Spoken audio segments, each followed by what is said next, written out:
Assalomu alaykum, sevimli sizlar. Qanday ahvolinglar, yaxshimi? Bugun biz o'qiyotgan Qiyatga ovchining Ahuzari degan kitobimizni o'qishni davomlashtiramiz. Kitob qirg'iz yozuvchisi Chingiz Aytmatov bilan qozoq shoiri Muxtor Shahonov o'tirsidagi suhbatlar asosida yozilgan kitob. Biz kitobning eng oxirgi bobi Ömrümdeki ayollar degan haqda keyin mazmunlarni o'qiyapmiz. Qaragandamda Chingiz Aytmatovniki keynida nurg'unlagan gap so'zlar, uning qanchalik so'z cho'chak, qanchalik rost haqiqat bilmaymiz. Ashta bo'lgan bo'lsa kerak, ham bu yerda o'z og'zi bilan bayon qildi. Biz Shahonovniki hayotini anglayotgan to'q davomlashtiramiz.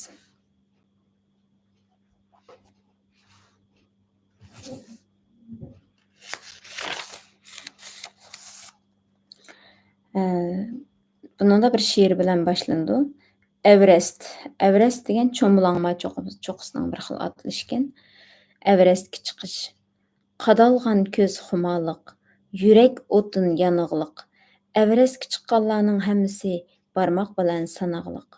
Сөйгü cho'qqa ham o'xshash.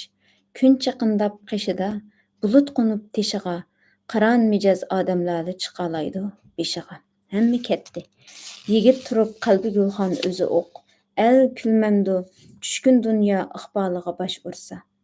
O'z-o'zini o'ltirishga loyiq edi Tranzey. Shu chog'dagi amirning qattiq zakoni bo'yicha. Qochgan yerga beshing qiyib xato kelib qoldingmi? Degan kabi polpul qilib xanjar turar oldingda. Dastur, erim zakoni shundoq, ko'zingni de och botur. Degan gapni aytgan odam sir tutur. Zindon tinchiq. Timiz qilaydi hayot, o'lim tanlishi. U xanjarga qo'l barmaydi. Bu azobni qarangchi. Gül hayotga qiyolmay, jilmayganda qiynalib, qonxo'r boshliq abdidan uni tashvish sur besib, dir titrab, esi ketib gangiridi bechora, nomusiga tirak bo'lur, arzati yo'q kuyinib. Ashu chog'da kirib keldi arziya, oppoq qardek toza ko'ynak kiyinib, qarchuqidan jon to'lg'utar nozliq sho'li to'kilib, tek tutgan bo'y qomati bek kelishgan. Tranzeyga ayol mundoq javob bergan o'kinib. Allah sana erkek degan ot berdi. Davlat berdi, atoq berdi, baxt berdi.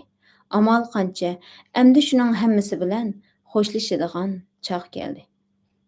Kelalamsan, qashang otni nuqtalab, qolsin desak, erkek eting saqlanib, esingi kel yigit, esingi kel hoduqma, el mazig'ini ko'tirishdan o'lim ig'ir, zo'ruqma. Zuvan sürme. Hech qiyinligi yo'q buning. Mahkam tutqun xanjiringni qo'rqitolmas bu o'lim. Erlik siniqiga tushmay qolgan sening ijiq mijozing. Jafosi yo'q, kelgan baxt, yana ketab aytqin, bu erliking bo'lsin sening eng tunji ham oxirgi. Qani mening bu erkimni qaytalig'in bir o'zing. Arziya qiz Tranzeyga o'tliq ko'zini o'ynatib, guldek yuzini o'zgartmay, kulib qarab turdi qo'lida xanjiri. Yuragiga sanjib oldi bo'ylatib, döve fikir tasqab lavzida, bir-biriga qo'l berishgan qalbida. Jasad yotdi unsiz qabrida, kam yetilgan oshu abgar yigitining naqida. Ulug'liq ba shu ayolning danqida, biroq maqtash kerak emas oltinga.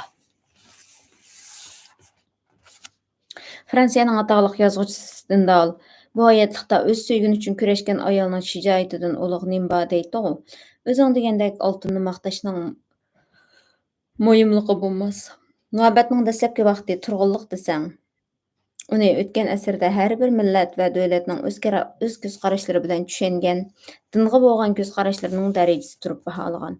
Burungi davrlardan qolgan yilnomalar bilan tosh, qog'oz betiga tushirilgan o'yim rasmlardan, qor yer qo'ynidan tepilgan tavutlardan, yo'ldishi o'lgan tul ayollarning o'z erki bilan o't kuyib, so'ygi qurboniga aylanganligini ko'ramiz. Tosh davrining mundoq ayanchliq holati yer sharining har qaysi bulunglaridan bo'lgan. Masalan,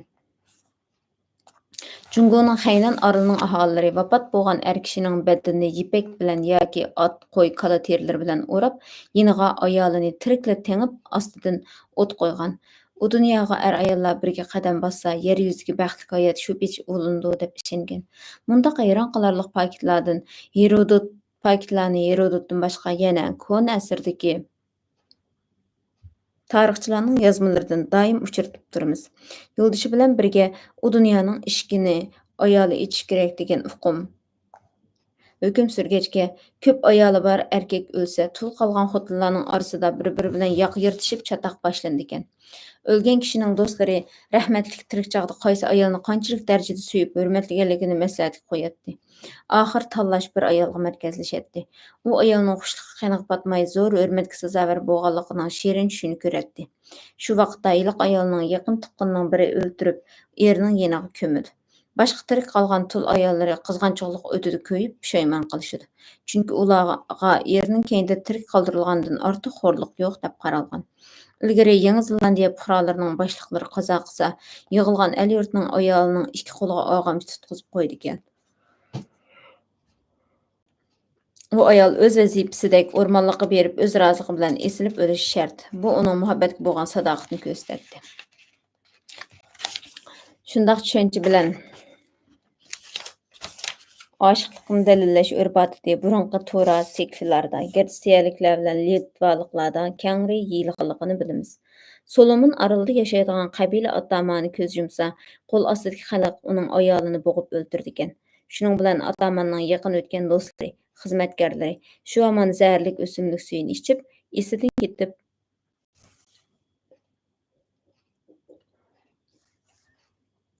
atamanning qabrisiga berib esilgan. Xalq hurmatlagan obro'li kishini u dunyoga yolg'iz uzatishga bo'lmaydi degan tushuncha davr suygan. Hatto har bir qabilaning sakilari, orolning qizlari kelajakdagi yo'ldoshi o'lib qolsa, tayyor tursin deyishib, turmushga chiqishdan burun bo'yniga yip o'rab yurgan. Fiji orolidagi Somo qabilasining dangliq rahbari Rambiti dengiz safarida xatarga uchrab qazo qilganda, tul qolgan 17 ayolning hammasi o'ldirilgan. Naman diyorida birsining 80 ayoli birdek qurbonlikqa aylanib, atrofining qizil qonga milanganligini yilnoma betlari dalillaydi. Nima degan vahshiylik? Buni qandala maqtasa, qandaq u shoirlar go'zallashtirib yozsa yoki qandaq esa vahshiylikdan iborat bir narsa bu.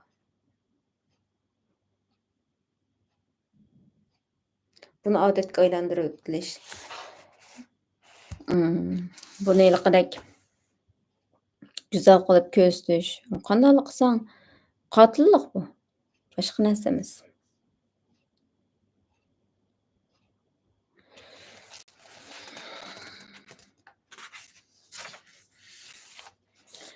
Shoxonov. Buni muhabbatdan ko'ra qarg'ularcha ishonish, tavob qilish bilan o'zi uchun yashash deb aytgan tuzukdir.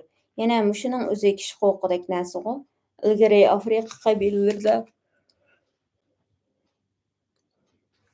Afrika qabilalarida ataman yoki sarkining ayoli o'lsa, xizmatchi qullarni qo'shib ko'madigan an'ana bo'lgan.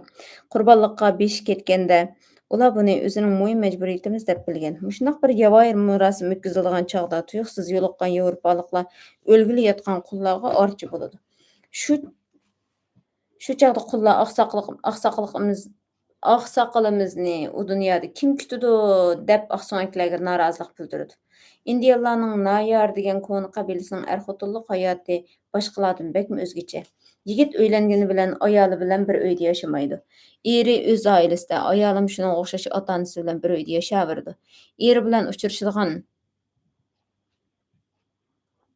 kunni zarqib ketgan ayoli yil bo'yi bir qancha kunlikla bolalarini agashtirib kelib yo'ldoshining yindi bo'lib qaytish ixtiyori yetidi. Doimliq uchrashishga bu qabilaning urf-odati an'anasi yo'l qo'ymaydi. Hatto bu ortiqcha masxaralik ish bo'lib qoladi. Er-xotinlar umr bo'yi bir-biriga moddiy jihatdan javobgarlik yuklamaydi. Har bir odamning hayoti o'zgacha. Bir qiziq yeri bu qabilda ajrashish degan bek oz uchraydigan ishkan. Balkim bu uzoq yillar bir uyda yashamaganlikdan, ara-ayollik turmushni beshidan nariroq kechirmaganlikning ta'siridir. Shuning o'xshash dayaklarning uylanishi bilan ajrashishi o'zgacha. Bu xalqning hayotini to'liq tadqiq qilgan Pierre Pfeffer mundaq deb yozadi. Mundaq erlar bilan o'xshash ayollarni ajrashaman deb talab qilishga huquqliq. Bu dayaklar umrida hech qanday voqea keltirib chiqarmaydi. Hayran qaldırdıgan yeri, erdən ajraşqan ayaly ikkinji rət turmuşga çyksa, onuň birinji eri ulanyň hürmetlik mehmaniga we ayalynyň keyinki eriniň dostuga, bir tuqqan aksyga aýlandygan okşaýdy. Mana, tany ýipdek çetişkan türlik işenç, adat, destur çembereklerinde kançylagan millet, kowumlaryň er-aýallyk haýaty, azaplyk muhabbaty ýoşuryngan.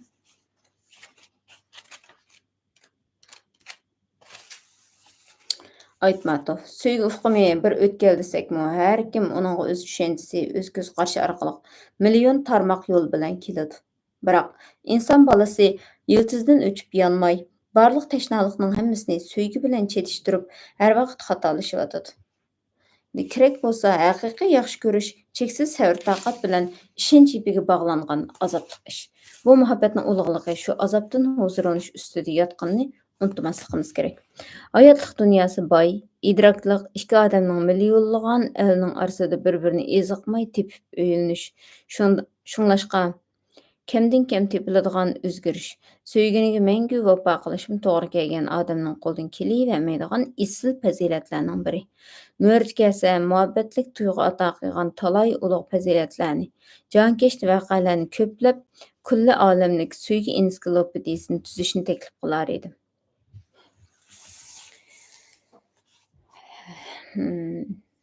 Bugün azırmışa okaýly. Dawamyny bedem dikin okaýmyz. Allaha emanet.